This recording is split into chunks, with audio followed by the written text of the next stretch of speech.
안녕하세요. 저는 책의 120부터 123페이지에 관련된 내용을 발표하게 된 권대현입니다.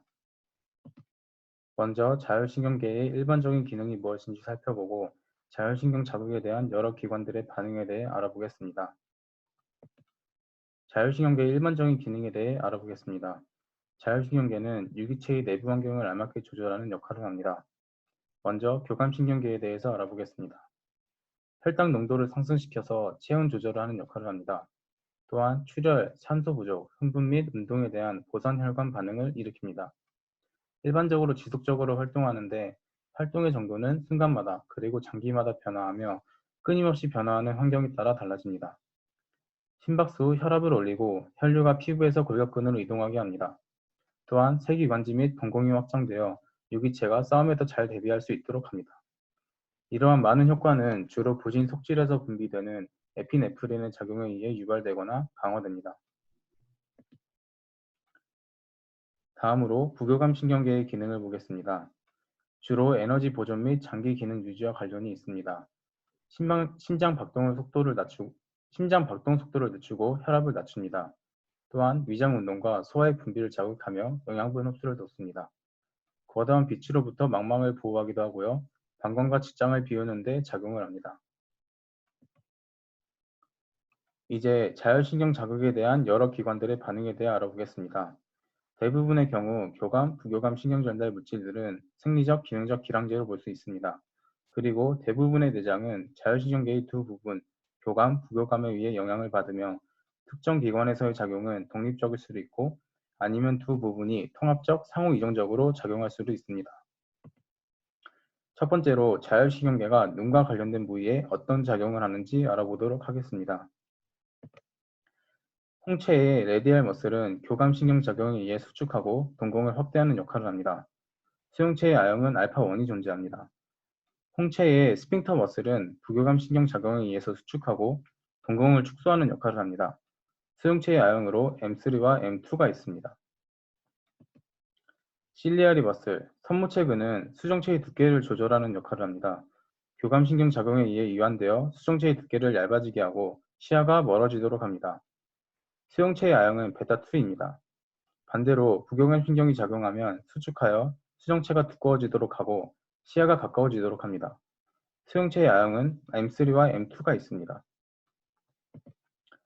라크리멀 글랜드, 눈물샘은 교감, 부교감 신경 작용 모두에 의해 눈물이 분비되도록 자극받는데요. 이때 부교감 신경이 더 중요하게 관여한다고 합니다. 아드레날린성 수용체의 아형은 명백하게 밝혀지지 않았고요. 콜린성 수용체의 아형은 M3와 M2가 있습니다. 다음으로 자율신경계가 심장과 관련된 부위에 어떤 작용을 하는지 알아보겠습니다. 사이노아트리얼 노드, 동방결절은 심장에서 전기 자극을 형성하는 부위로 위대정맥과 오른심방의 접합부에 위치합니다. 교감신경이 작용하면 심박동수를 증가시키고 부교감신경이 작용하면 심박동수를 감소시킵니다. 아드레날린성 수용체의 양은 베타1과 베타2가 있는데 베타1이 더 많이 존재합니다.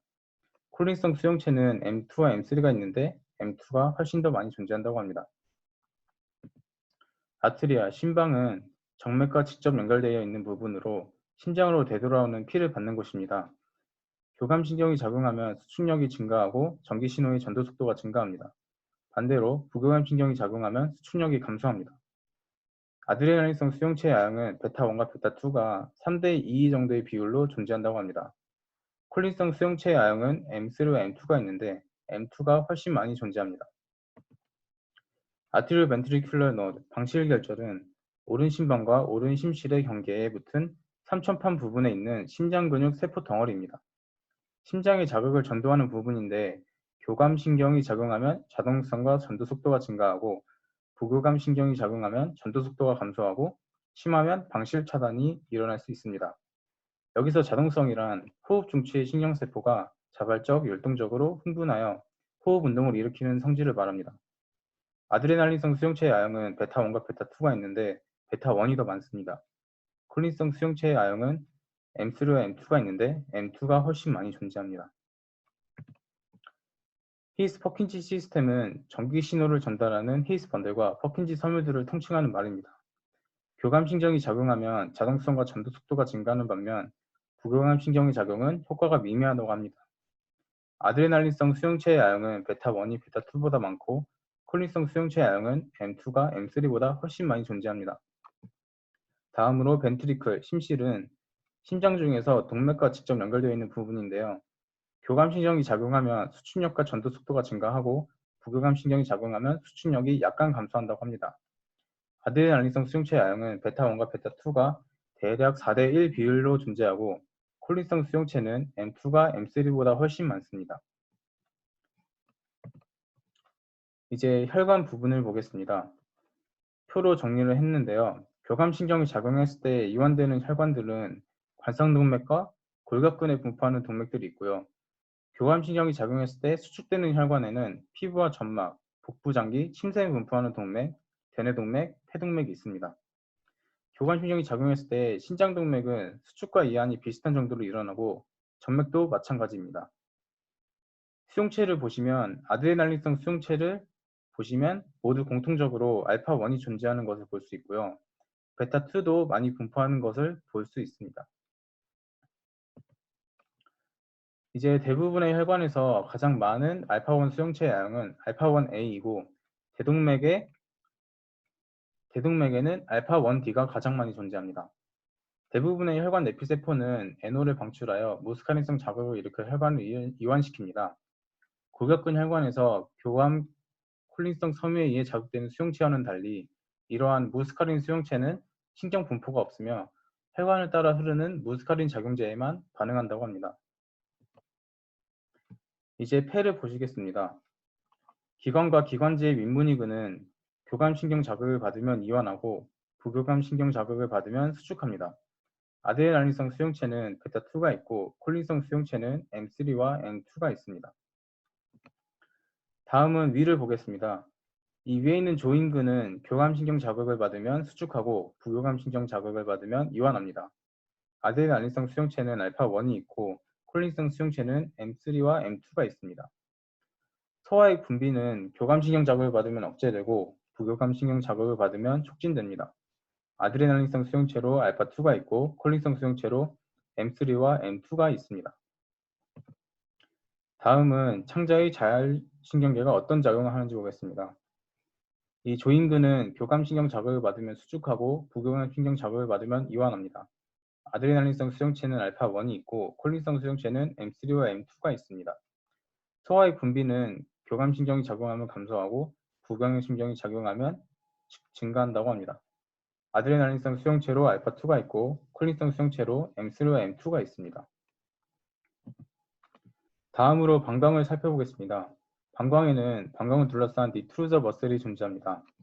교감신경 자극을 받으면 디트루저 머슬이 이완되어 소변을 안 보도록 해주고 부교감신경 자극을 받으면 수축하여 소변을 보도록 해줍니다. 아드레날린성 수용체는 베타2가 있고 콜린성 수용체는 M3가 M2보다 많이 존재한다고 합니다.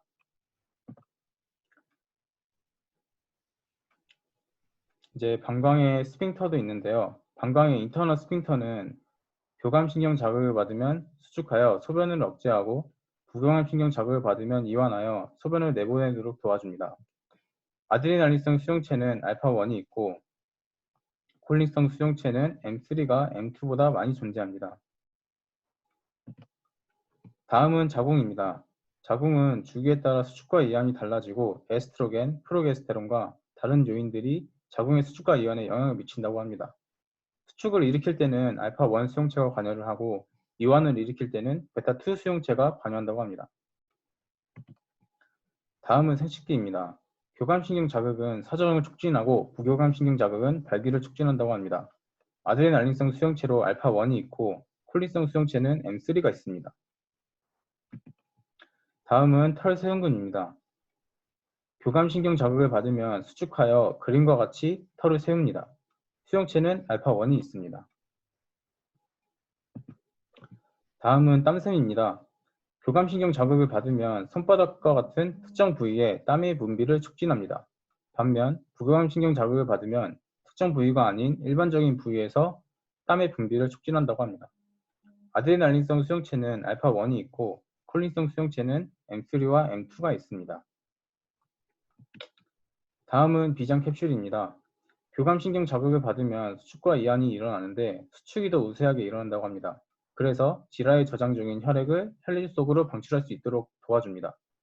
이 수축에 관여하는 수용체는 알파1이 있고 이완에 관여하는 수용체는 베타2입니다. 다음으로 부신 속질을 보겠습니다. 부신 속질은 부교감 신경 자극을 받으면 에피네프린, 노르에피네프린을 분비합니다. 콜린성 수용체는 다음과 같습니다. 골격근은 교감신경 자극을 받으면 글리코겐 분해, 칼륨 이온 흡수가 촉진되고 수축력이 증가합니다. 아드레날린성 수용체로 베타2가 있습니다.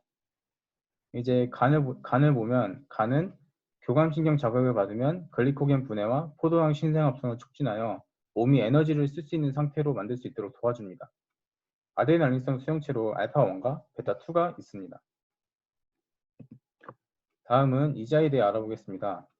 이자의 아시나셀, 샘과리 세포는 소화효소를 분비하는 곳입니다. 교감신경 자극을 받으면 소화효소 분비가 감소하고 부교감신경 자극을 받으면 소화효소 분비가 증가하게 됩니다.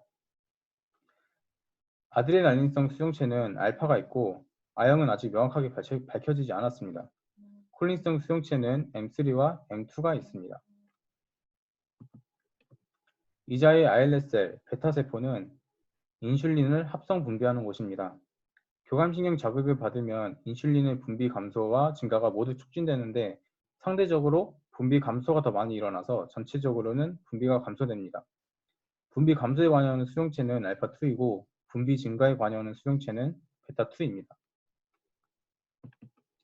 다음은 지방세포에 대해 알아보겠습니다. 교감신경 자극을 받으면 지방 분해 촉진과 억제가 모두 자극되는데 촉진이 좀 더 우세하게 일어납니다. 이로 인해 체내 열 발생이 촉진되고요.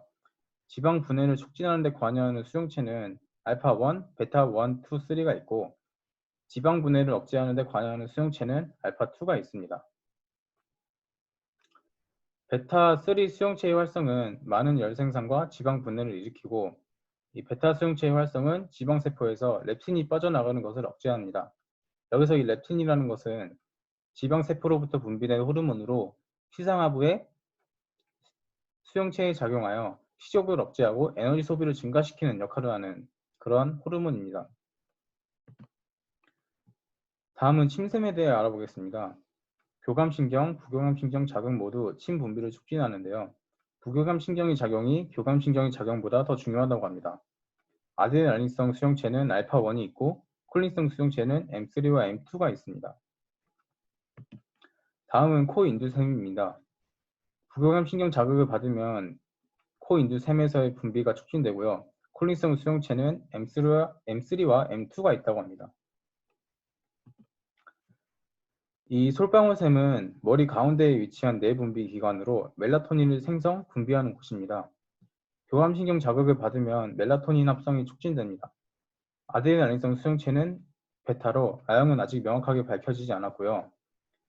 다음으로 뇌하수체 후엽을 보시면 이곳은 옥시토신, 항이뇨 호르몬을 분비하는 뇌하수체의 뒷부분입니다. 교감신경 자극을 받으면 항이뇨 호르몬 분비를 촉진하고요. 아드레날린성 수용체는 베타1이 있습니다. 마지막으로 자율신경 말단이 교감, 부교감 자극에 의해 어떤 효과를 보이는지 알아보겠습니다. 먼저 교감신경 말단부터 알아보겠습니다. 오토리셉터 자가수용기가 교감신경 자극을 받으면 노르에피네프린 분비를 억제하게 됩니다. 수용체는 알파2A가 알파2C, 알파2B보다 많이 존재합니다. 다음으로 헤테로리셉터 이종수용기가 부교감신경 자극을 받으면 노르에피네프린 분비를 억제하게 됩니다. 수용체는 M2와 M4가 있습니다. 이제 부교감신경 말단을 알아보겠습니다. 자가수용기가 부교감신경 자극을 받으면 아세틸콜린 분비를 억제하게 되고 수용체는 M2와 M4가 있습니다. 이종수용기가 교감신경 자극을 받으면 아세틸콜린 분비를 억제하게 되고 수용체로는 알파2A가 알파2C보다 많다고 합니다. 지금까지 자율신경 자극에 대한 여러 기관들의 반응과 수용체들을 살펴보았는데요. 이에 대한 지식으로부터 이들 신경의 작용을 모방하거나 억제하는 약물의 작용을 예측할 수 있다고 합니다. 참고 문헌으로는 교과서 120에서 123페이지를 참고했고요. PPT에 사용된 이미지들은 네이버 지식백과와 구글 위키피디아에 있는 이미지를 사용했습니다. 이상 발표 마치겠습니다. 들어주셔서 감사합니다.